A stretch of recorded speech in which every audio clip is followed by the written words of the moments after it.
القرآن فاستمعوا له وأنصتوا لعلكم ترحمون قالوا نرتله ب7 أحرف فتلقى آدم من ربه كلمات د دې کلماتو نه مراد کوم دي نو خدا د چې تفسیر د قران په قران باندې وشي او تفسیر د قران پر رائے باندې ونشي راضي ګورو قران کریم څه ویلي دي سورۃ اعراف درشتم نمبر آیات وګورئ تاسو قال ربنا ظلمنا انفسنا زارو ویل اے رب زمنگا ظلمنا انفسنا کمم کړه خپل مرتبه یو معنا زیته مک په خپل ځان وان لم تغفر لنا وكتب خنونك منتا وترحمنا ورحمنك فمن بان لنكونن من الخاسرين نو خامخا شوب منګه تاوانانو نه تکي براشو تاوان کې براشو قرآن فخپل هغه کلمات ذکر کړی دي قال ربنا ظلمنا انفسنا پاتشو دا چې د دینه نور کلمات دي نو ګوره زه تا د مفسرین نمونه اخلم چې دا ټول وای چې مراد دې کلمات نه مکه چې کوم سورته اعراف کې ذکر شوی دي عبد الله ابن عباس رضی الله عنه حسن ابن حبیب مجاهد ابن كعب عطاء زحاق عبيد بن عمر ابن زيد بن اسلم ابو العالية ربيع بن انس قتاده خالد بن معدان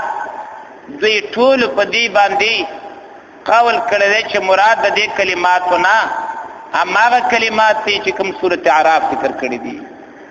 او داغي وجه دا ده چې د دین غیر په نور کلمات باندې ایس حدیثی مرفوعه صحیحه متصل الاسناد نشتا د دین غیر په نور کلمات باندې هیڅ حدیث مرفوع صحیح متصل الاسناد دا نشته دي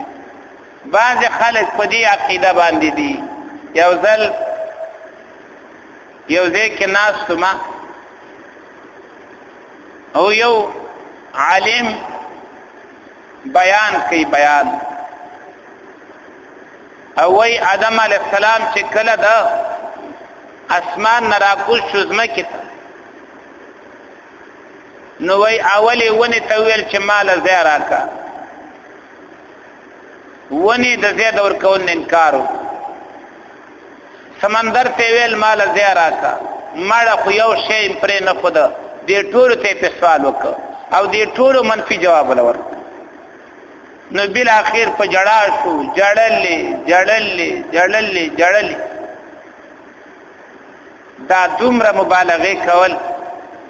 او دومره د پیغمبر بیزتی چې هغه ورته ته وای چې مال زیرا کا او کانو ته دی وای چې مال زیرا کا او سمندر ته دی وای چې مال زیرا کا یاره زه خو هم چې د دین لوی بیزتی به د پیغمبر بل نه لیکه داخله چي کوي او هیڅ دغم پکې نه کې بریکم پنه نشي د دې پر اخلاصي ته وای چې خالص قران کې سید دلیل دي ځینې خلک په دې عقیده باندې دي چې وای آدم علیہ السلام چې کله ځمکې ته راکوز شو نو چې بره وکتل په عرش باندې لا اله الا الله محمد رسول الله دا ولیدل نو فکر یې وکړ چې دا د الله په مخلوق کې الله تعالی د ټولو نگران دی نو ورته ویل چې د په برکت باندې او د په وسیله باندې ما معاف کا نو الله معاف کو وی الله ته پښتنه وکړه چې تا دا څو پیجند ولی الله کله چې زرا کو زولو ما چې عرش ته وکتل دا په لیکلیو نو یاد وساتئ او دې ته حاکم حدیث مرفوعه ویل دي صحیح ورته ویل خو یاد وساتئ دار مدار د حدیث په سند باندې دی راځي ګورو دې حدیث سند څه دی اول کنز العمال جلد 2 صفحه 359 کې هغه ویلي دي سند د دې حدیث واهن انتهایی کمزور دی ځکه په دې کې یو راوی دی حماد ابن عمر النصیبی هغه روایت کې د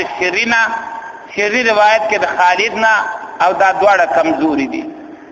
کنز العمال جلد 2 صفحه 359 همدارنګ جلد 10 صفحه 455 کې آلتم ویلی دی چې سند د دې حدیث ضعیف دی صیانة الانسان اغا یوصل سرشتمه صفحه کی او یوصل نشتمه صفحه کی اغا وی پدی کی یو راوی دی عبدالرحمن بن زید بن اسلم او اغا یو ضعیف راوی دی او شیعه دی داغه خیال اغا د شیعگانو خیال دارنگی معجم صغیر د طبرانی جلد 2 صفحه یوصل 2 ته کی هغه وی عبدالرحمن بن زید بن اسلم دا ضعیف دی امام ذهبی په تعلیق علی المستدرک جلد اول صفحه 615 کی هغه وی دا حدیث موضوعی دی معنا دا دروغ دی او منسوب کړی دی پیغمبر ته دی دروغ موضوعی حدیث باندې هم دا چې ناویلی رسول الله ته د ویل منسوب کی همدارنګ میزان الاعتدال جلد 3 صفحه 246 کی هغه وی دا حدیث باطل دی ابن کثیر بدایه کی جلد اول صفحه 15 کی لسان المیزان او شیخ الاسلام ابن تیمیہ رحمه الله په خپل کتاب التوسل کی 9 کی هغه وی دا حدیث ضعیف او موضوعی دی فتاوی د امام ابن تیمیہ جلد اول صفحه 254 جلد 2 صفحه 151 پدې کې دی حدیث ته ضعیف او موضوعی ویلي علاوه دا غنا راځي قران ته ګورو فتلقى آدم من ربه د دې تلقا شله واقع شوی د من او من داخل شوی د په باندې په لفظ د رب باندې کدا کلمات عرش نه وې نو به ویل فکارو فتلقى آدم من عرشه کلمات ځکه دوی په خپل وای چې دا کلمات آدم علیه السلام کوم نه راوخته د عرش نو دوی وای دا د عرش نه راوخته والله وای زمانه واخته استا خوخه د الله منی او خپل منی زه خو يم چې راشد د الله په منلو کې سړي صحیح ایمان تقاضا همدار چې قرآن وای فتلقى آدم من ربه دسی ندی ویلې چې فتلقى آدم من عرشه هو دنیا کی فاسد خلق ہمیشہ د پاره کوشش ته کړي چې د خلقو یقین د الله نه کټ کې په مخلوق کې برابر کی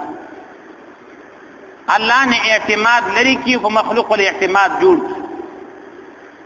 او د انبیاء علیهم السلام کار داو چاغي به شیزونو نه د خلقو یقین کټکاو په الله به جوړاو خو من بالکل داغه په ضد باندې رواني من د خلقو یقین دا د الله نه کټکاو او په مخلوق کې جوړاو دا امر فرق دی فتلقى آدم من ربه كلمات پس راواخستی آدم علیہ السلام او ذکر آدم علیہ السلام د خپل دم نه یو کلمې فتاب علیه چې کله هغه ویلې نو الله ور باندې مهرباني وکړه معنا دا تو رجوع بالرحمت وکړه پاغه باندې انه هو التواب الرحیم یقینا د الله دې توبه قبلون کې مهربان